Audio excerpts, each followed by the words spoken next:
Hello, everyone, and welcome back to the channel. Whether you're new or returning, thank you for joining me today because we have witnessed a 7 goal thriller. Barcelona beat Villarreal by 4 goals to 3.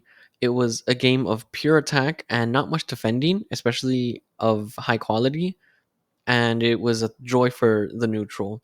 Villarreal put up a great fight, but in the end, it just wasn't enough to beat the champs. I've compiled my thoughts into 4 main points, as usual, and if you do agree with any of them, why not drop a like on the video? It helps out a ton. Now, without any further ado, let's get into it. Now, the first thing I want to talk about is the lineup, is where we should start. I thought it was very predictable, and it wasn't exactly what I wanted, but of course, it was Ter Stegen in goal. It was a back four of Alonso at left back, filling in for Balde. Balde was not risked. I believe he could have played, but we just wanted to be safe, and that's fair. A center back duo of Christensen and Kunde, and Sergio Roberto at right back. A midfield three of Romeo in the pivot, of course, Frankie De Jong and Gavi and Gundogan, and a front two kind of Yamal and Lewandowski. Now, I think a lot of people expected us to go with 2 wingers, and I expected Balde to be fit, and this was a big deal because we already knew that. I think everyone knew that Roberto was going to start, and I guess so. Move on to my second point: the defense. Um, Roberto starting is an issue because he really is so obviously going to be targeted on the right side. He is just not great anymore. He's just not Barcelona quality, and that's okay because with Balde at left back, we at least have 3 out of the 4 in the back line that are good players, that are great players. But now we have both a left back and a right back that are both going to be targeted, and that just hinders our defense. And we really saw that. We conceded three goals this game, and our defense was really bad. All You could really point your finger at Roberto for all 3 of the goals that we conceded, by the way, and I think that's a big deal. And well, Balde should be back, so that can't really be a big issue with Balde coming back into the squad. I thought Kunde and Christensen played really well. Christensen had to come off at halftime for Eric Garcia because of precaution. It was apparently a muscular overload. No injury yet, at least that we've heard about, and there is not an injury expected to be found with Christensen. I thought Garcia was all right. I think that he didn't concede a penalty, which is great. At the end, he almost did, but I honestly think that it was not a penalty. But overall, I think Garcia held his own decently, and I think Alonso and Roberto were just abused on the wing play on the wings. And moving on to midfield, I thought that our midfield was good. I really thought Romeo was solid. I think that he just barely put in a foot wrong. I think he did make a few mistakes on the ball, but overall I think he does a really good job of just winning those 50-50 challenges against people, winning the ball back and being physical in that midfield, winning the ball back because Villarreal and other teams are going to play against us. They're going to play football against us and not just sit back. I thought Gavi played really well, and he, of course, just everywhere on the pitch, covering every single blade of grass. I thought De Jong, man, De Jong is fantastic. He is honestly one of our most important players in the midfield, especially behind Pedri. I would put him. And Gundogan was fantastic. We really got to see a lot more from him today, a lot more of his creativity, and I thought that the we really got lucky in with our first 2 goals. I believe we scored the first one in the 11th minute, and it was really against the play. I thought we were getting dominated by Villarreal in the first 10 minutes. We were getting really just completely dominated, but then we got that goal all of a sudden. Yamal with the perfect cross to Gavi. Gavi got header to the far across goal, and then we instantly, what was it, like 2-3 minutes later, where Frankie found himself right on the penalty spot and he scored.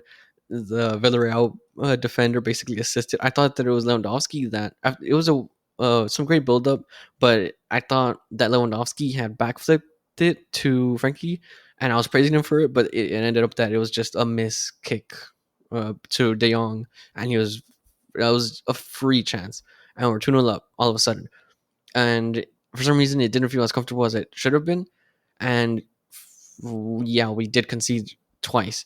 The first one we conceded not long after from a corner.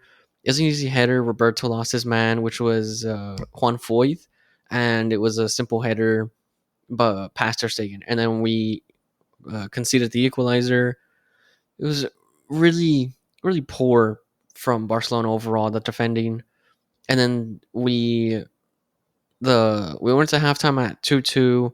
Then we came out. We conceded a great chance. Roberto was out of position. So this is what I'm saying, that you could really pin the blame on Roberto on those. And I'm not saying that Cancelo is a world class defender, but there's no way that he is worse than Roberto. Plus, you cannot tell me that Cancelo is not miles ahead of Roberto in terms of attacking quality. Cancelo is just such an upgrade on Roberto that no one can argue that we would have been so much better with Cancelo at right back this game, or at left back, depending on where you want to put him. But I think I'd rather put him at right back in this situation. Then we finally we made subs. We brought on Ferran Torres, which I will now move into the attack. Man, Ferran Torres really made a difference as soon as he came on. He was on for what, 5 minutes, and he scored. He got lucky with his chance. The ball came back to him for a second chance, but he buried it. And this is really good to see because Ferran, the Shark, is really coming up clutch with these goals, and he is really gonna be showing. He's really gonna be giving Xavi something to think about with starting him, and I think that he should start. I think that if you don't want to start him at striker, he could play at right wing or maybe even left wing. I think left wing might be his least best position, but you just have to play him at this point, especially with like who else are you going to start at left wing, right? At this point, especially if Balde is not going to start. I believe that Yamal was fantastic again this match. Easily man of the match, deserving. And what more does he have to do to get a goal, man? It is so unlucky that this kid does not have at least 2 goals to his name already, considering also including last match.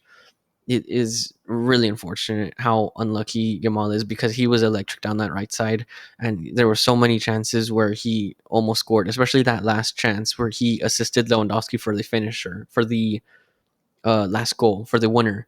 It was right there. It's you cannot strike the ball much better than that. And the low corner in the bottom right corner, the goalkeeper just barely gets a fingertip to it, pushes it to the bar, and it deflects into Lewandowski's path, and he taps it in. And I think that Lewandowski had a tough game. He had some good moments. He had some bright moments. Unlike last game, I think more bright moments compared to last game, but he still showed some not rustiness, but lack of sharpness, like what we would expect from him. You would expect him to be a lot more silky smooth on the ball with his plays and maybe show a bit more creativity. That chance with him and Ansu on the counter attack, I feel like we should have scored that. There was another chance that we should have scored, and overall, we really did come back from the deficit well. And I really loved that the mentality is still in this team, and but we cannot hinge onto these comebacks.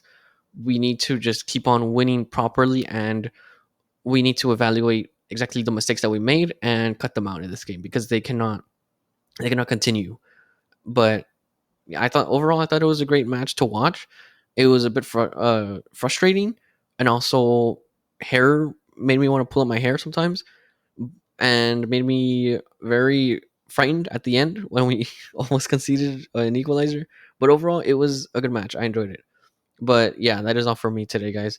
I pass the question off to you. What are your thoughts on this match? What were your score predictions initially? Or did you get them close? I don't think anyone did. I don't think anyone could have seen this coming.